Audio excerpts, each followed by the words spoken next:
Hi everyone, I'm Jeff Dragon, a Senior Associate here at Taylor Vinters. Welcome back to the Founder Series. Today I'm joined with Peter from Musitude.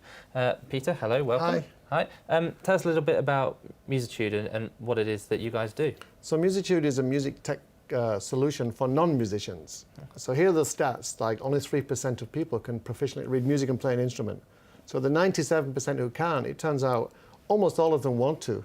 But if you didn't learn when they're children, or if their parents are not rich enough to hire a private teacher, then they struggle. And so a lot of them, like myself, try to learn a musical instrument when they're already an adult. And your brain's not as malleable, and you find you're doing the work, you're practicing for an hour a day. 6 months later, you haven't really progressed.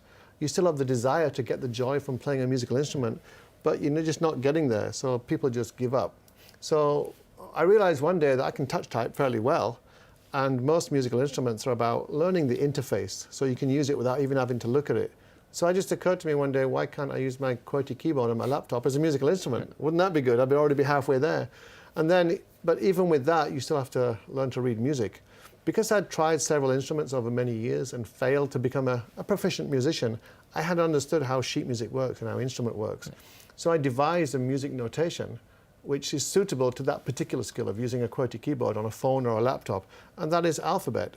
So music notes by themselves are just symbols. They're just like arrows are symbols. So with traditional music, the position on the line tells you which note, and the shape of the note tells you how long to sustain the note. So with the Musitude notation, any letter in the alphabet or number gets assigned a note, so it's its own unique note. And of course, we all see that letter T or S or A, and we know which key to press. So we're already there, so we transcribe music into alphabetic numeric format. And just like reading a document and typing it in, you go to our website, you choose an instrument sound like guitar or piano or violin, and then you just read what you see on the screen like a musician would, only the notation is letters and numbers. And you play it on the phone screen or from the phone screen or the laptop screen on your keyboard. And what we find is people who are non-musicians at all, who are fairly good at typing, they can sit down and play a piece of music like Greensleeves instantly. And they start grinning wildly, and they're grinning because they believed I'm not a musician. Yeah. But in the same way that personally I don't speak Chinese, I speak some Korean but not Chinese. Yeah. So I'm not a language speaker in Chinese, but I am a language speaker in English. So non-musicians are not musicians with traditional notation, but they find that with Musitude, they're already musicians from day one. Yeah. So that learning curve is just made a little bit flatter by Musitude.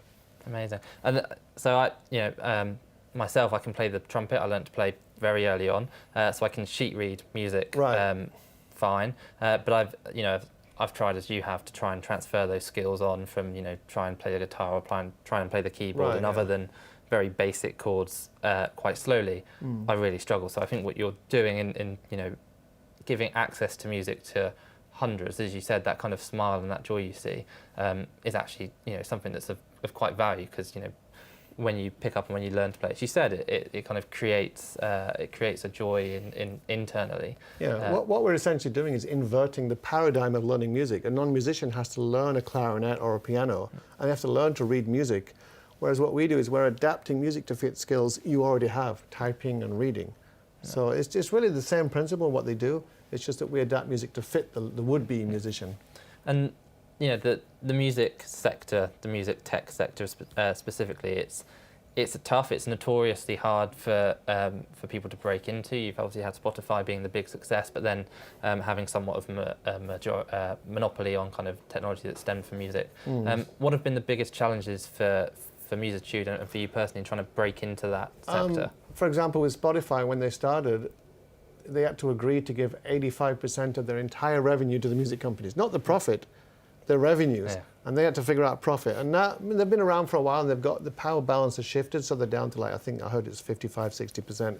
So one of the challenges with us, not being a funded, being a bootstrapping startup, is going to music publishing companies and saying, can we license pop music? So on our site, we've got classical, folk music, church music, national anthems. That's all free because they're out of copyright. Yeah. But if you want Ed Sheeran's song, we've got to bring some come bearing gifts, right? So they can't give us a free trial of songs, because every startup we're doing that, it would dilute their IP. So we have to show we're generating revenue in order to get a licensing deal so we can pay them. But it's kind of a chicken and egg situation. because having that properties on our site would attract more users, then we could generate revenue. Yeah. But in order to have those, we have to have funds in the first place. So I would say getting access to licensed music, but certain companies like Music Sales, Hal Leonard, they're receptive, because think about it. If Taylor Swift releases a song on iTunes, potentially 100% of the population could be a customer. Yeah. But when she releases the sheet music to her song, she can only sell it to 3% of the population. Yeah. When Musitude, not if, but when Musitude explodes, basically sheet music will be able to generate income from 100% of people, potentially. So they're interested in us, but they're sort of waiting and seeing how far we go. Yeah. So that's one challenge, getting the attention of music licensing companies for sheet music. Another challenge is, to be honest, funding. So we've had friends and family funding of about 30,000. I put about 30,000 of my own money in. When one angel put 10,000 in, but we're looking to raise about £250,000. But when we speak to angels and VCs, they are scared of the word music. As soon as they heard the word music related, most of them back off because they know how cutthroat it is and how competitive it is. So we've sort of pivoted in our fundraising method a little bit.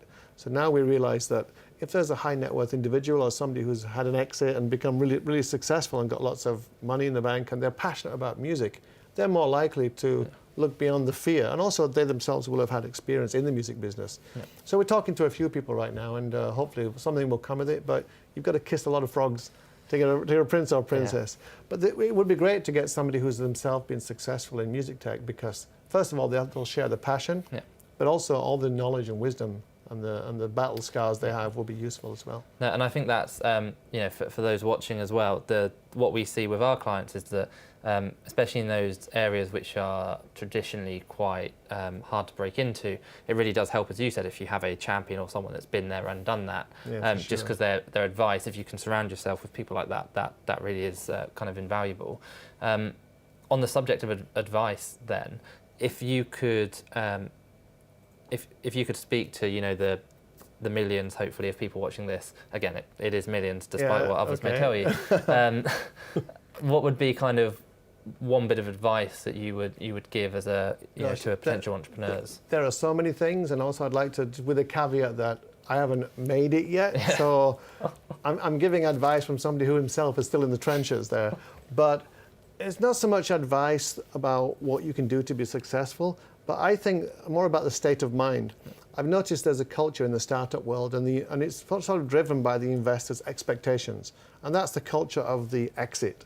And investors put money into a startup, whether it's angel or VC level, and they obviously want to get a return after 2 or 3 years later.